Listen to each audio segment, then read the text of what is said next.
Human remains in the Green Sahara. Good morning, everyone.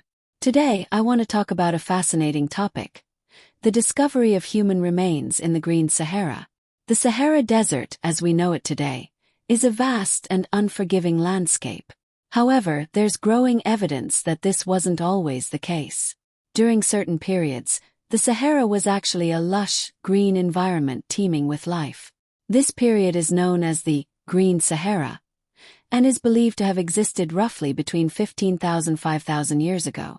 The discovery of human remains in the Green Sahara has provided invaluable insights into the lives of these ancient populations. In the 1990s, archaeologists stumbled upon a remarkable find in Gabbero, Niger, a vast cemetery containing hundreds of skeletons. Radiocarbon dating revealed these remains belonged to two distinct groups: the Kifian people, dating back to around 9,000 years ago, and the Tenerian people, from about 6,000 years ago. Studying the skeletal remains has allowed scientists to piece together aspects of their lives. The Kifians appear to have been a robust and possibly peaceful society. Their burial practices, with tightly bundled bodies, suggest a strong sense of community. The Tenerians, however, displayed more diverse burial rituals, with some individuals even buried in a seemingly sleeping position with a finger in their mouth. These variations hint at a more complex social structure. The Green Sahara also holds evidence of human activity beyond burials. Archaeologists have uncovered stone tools, pottery fragments, and even remnants of dwellings. These artifacts provide clues about the technological advancements and daily lives of these past inhabitants. Understanding these ancient populations helps us appreciate the adaptability of humankind. The Green Sahara thrived because its people developed strategies to survive and prosper in a changing environment. However, as climatic conditions shifted, the Sahara transformed into the desert we know today.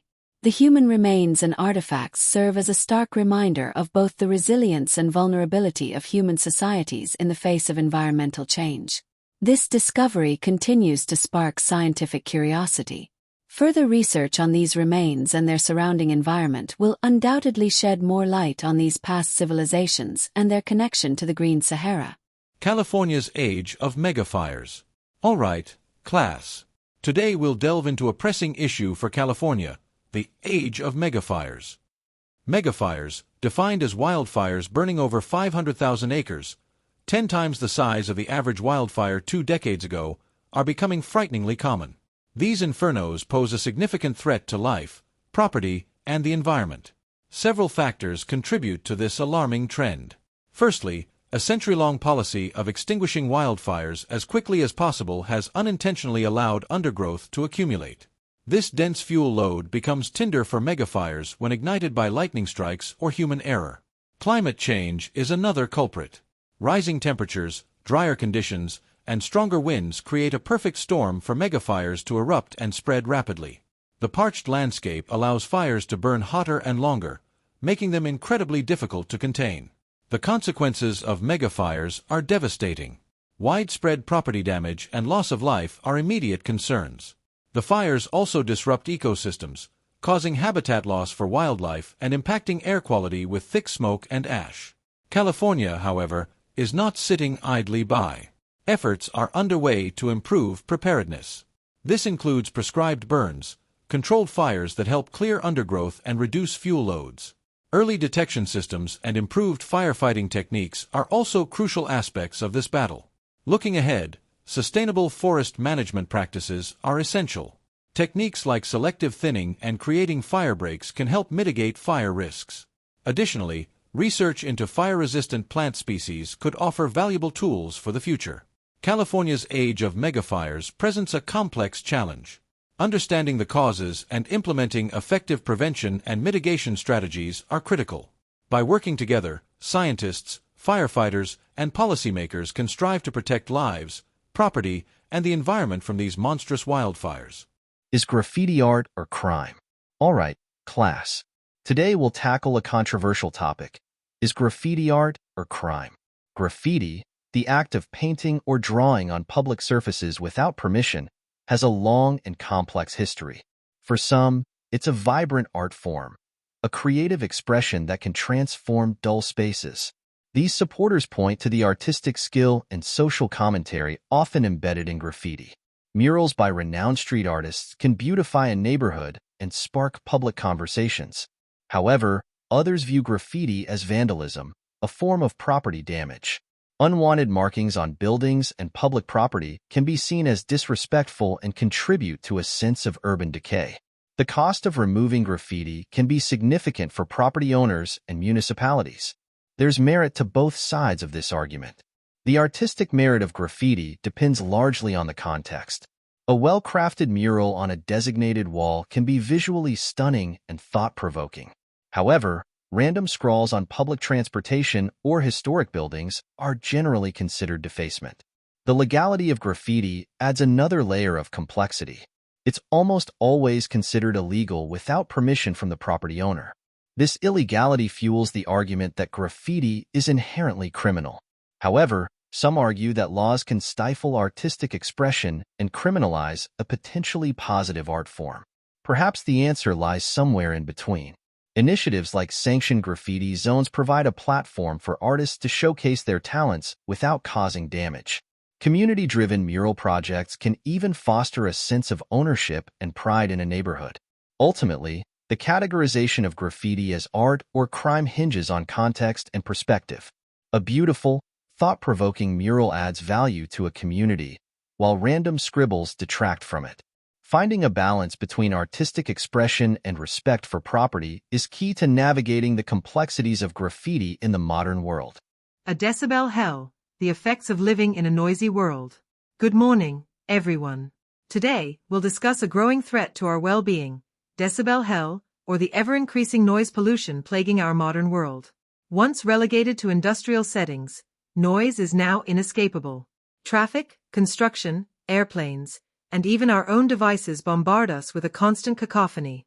While some sounds may be tolerable, chronic exposure to excessive noise can have a significant negative impact on our health and well-being. Perhaps the most well-known consequence is hearing loss. Prolonged exposure to loud noises, exceeding 85 decibels, dB, for extended periods, can damage the delicate hair cells in the inner ear, leading to permanent hearing loss. This can not only affect our ability to communicate, but also diminish our enjoyment of music and other soundscapes. But the effects of noise pollution go far beyond the ears. Studies have linked chronic noise exposure to a variety of health problems, including increased stress levels, elevated blood pressure, sleep disturbances, and even an increased risk of heart disease. Children are particularly vulnerable to the detrimental effects of noise. Excessive noise can hinder their learning and concentration in school environments. It can also disrupt their sleep patterns, leading to fatigue and behavioral problems. So, how can we combat decibel hell? There are several steps we can take. Individually, seeking quiet spaces throughout the day, using noise-canceling headphones, and limiting exposure to loud environments are all crucial. On a community level, advocating for stricter noise regulations and promoting noise reduction measures in urban planning are essential.